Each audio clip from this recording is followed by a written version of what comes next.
Kalau dia bisa marah karena aku diantar pria lain semalam, terus gimana dengan dia yang check-in dengan perempuan lain hari ini? Tiba-tiba ada suara berisik terdengar. Yah, mereka udah nyampe. Dari cara duduk kamu dan gimana cara kamu melihat satu hotel itu, aku bisa nebak. Cowok itu pasti suami kamu kan? Kamu lagi ngikuti seseorang ya?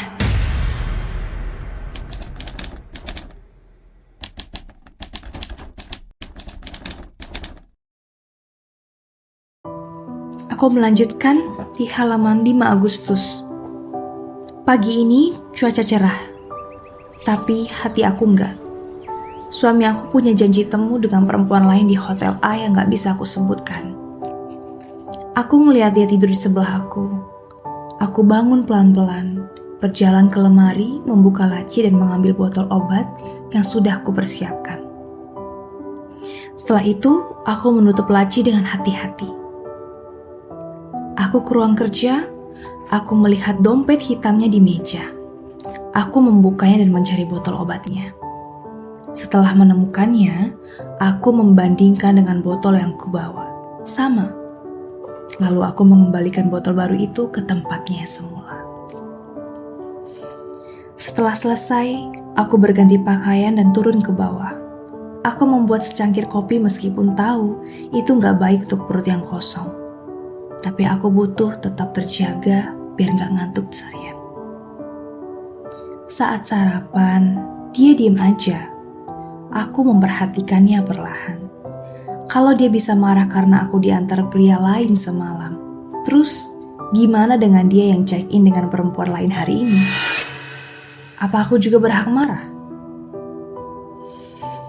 Aku mulai kesal. Dia ngeliat aku. Aku tetap menatapnya dengan tajam, meskipun dia sampai bingung. Aku sadar, dan aku mengalihkan pandangan. Aku gak boleh memperlihatkan apapun sekarang. Aku butuh bukti, itu misiku hari ini. Jangan sampai dia curiga. Aku mengantar dia sampai pintu ke depan. Aku ngeliat tas hitam di tangannya.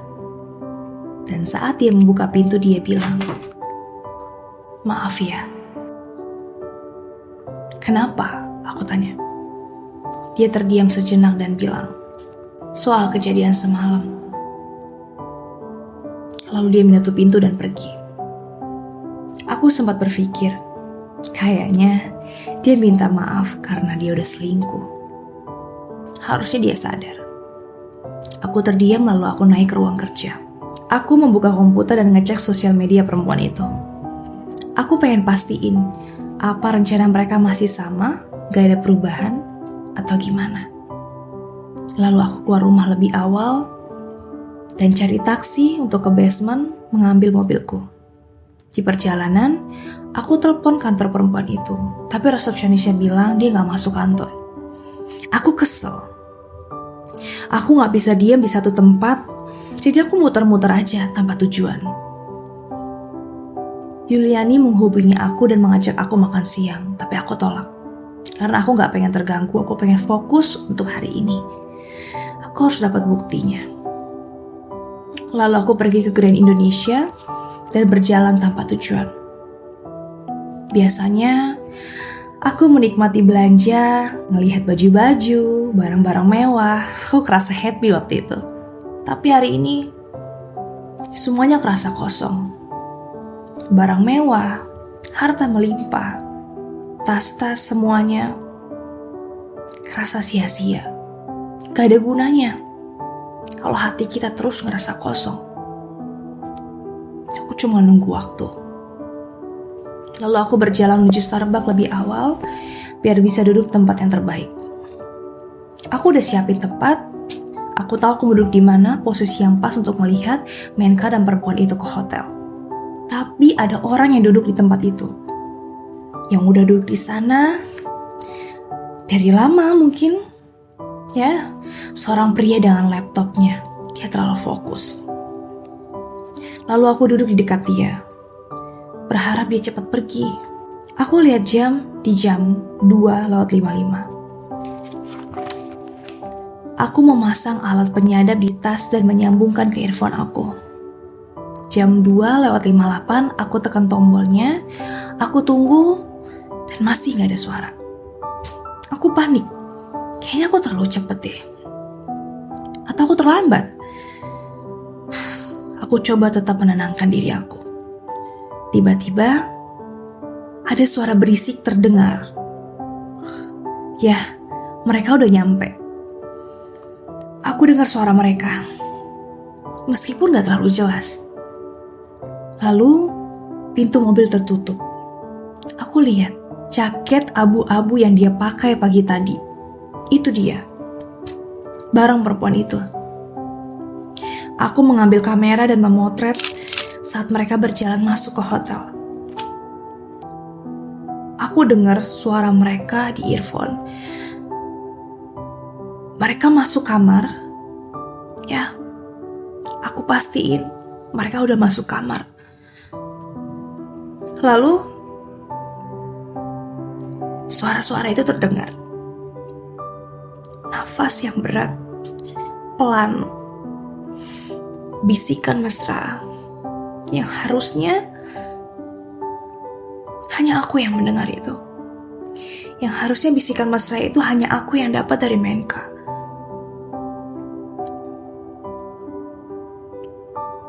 Aku gak tahu harus gimana.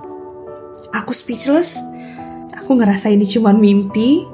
Yang aku dengar suara dari antah berantah, tapi ternyata ini bukan mimpi. Aku makin gak bisa bernafas.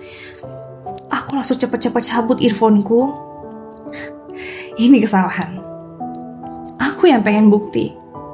Tapi pas mendengar langsung, kerasa sangat nyakitin. Aku pengen marah. Tapi tubuh aku gemetar. Aku coba kendaliin diri aku. Dan tiba-tiba ada cowok yang berdiri di depan aku, ngasih aku tisu. Seolah-olah dia tahu aku lagi menahan nangis dari tadi. Ya, cowok yang duduk di kursi yang aku incer dari awal. Aku langsung ambil terima aja. Aku gak ngomong apapun. Dia duduk lagi. Dan aku bilang sama dia dengan sinis, bukannya kamu tadi udah pergi? Dia bilang, aku tadi ninggalin sesuatu. Dia angkat buku dan dibilang, kamu terlalu sibuk memperhatikan sesuatu juga kan? Aku langsung tersadar pada misiku. Aku memasang kembali earphone dan melanjutkan mendengarkan. Ya, mereka masih di kamar. Aku coba menahan diri.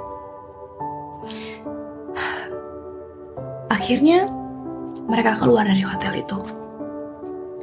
Aku langsung ambil kamera dan memotret mereka lagi masuk ke mobil lalu pergi. Aku merasa lega. Aku punya bukti dan aku harus pergi. Pas saat aku mau pergi, cowok tadi menatap aku bilang, kamu lagi ngikutin seseorang ya? Aku langsung terdiam. Dia langsung tersenyum dan bilang, dari cara duduk kamu dan gimana cara kamu melihat satu hotel itu, aku bisa nebak, cowok itu pasti suami kamu kan? Aku gak berkutik, gak bisa ngomong apapun karena dia benar. Tiba-tiba dia mengeluarkan kartu nama dan meletakkannya di mejaku. Tertulis wakil direktur hotel. Dia ngomong sama aku tahu kamu punya foto yang bisa mencemarkan nama baik hotel. Aku harap kamu tidak menggunakannya sembarangan. Aku langsung liatin dia dengan tatapan tajam. Seolah-olah aku gak peduli sama hotelnya. Aku langsung pergi ngambil tas dan pergi. Dia kejar aku dan kasih handphoneku yang tertinggal. Dia bilang, aku udah telepon nomor aku dari HP kamu. Sekarang kita punya kontak masing-masing ya. Aku lihat dia dengan tatapan tajam dan sinis, ambil HP aku langsung pergi tanpa bicara. Aneh banget. Aku pulang, malamnya aku telepon Menka. Di mana kamu? Tanyaku. Dia bilang, di jalan, balik ke kantor. Jawabnya tanpa ragu. Aku cuma bisa ngomong dalam hati aku, bohong. Tapi aku gak berani ngomong langsung ke dia.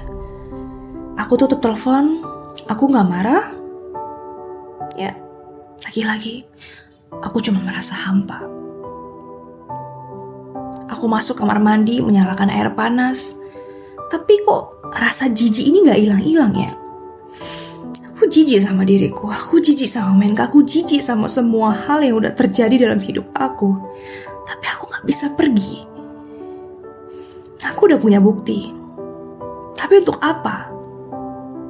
Untuk apa bukti yang aku dapat ini? Aku pun belum tahu jawabannya.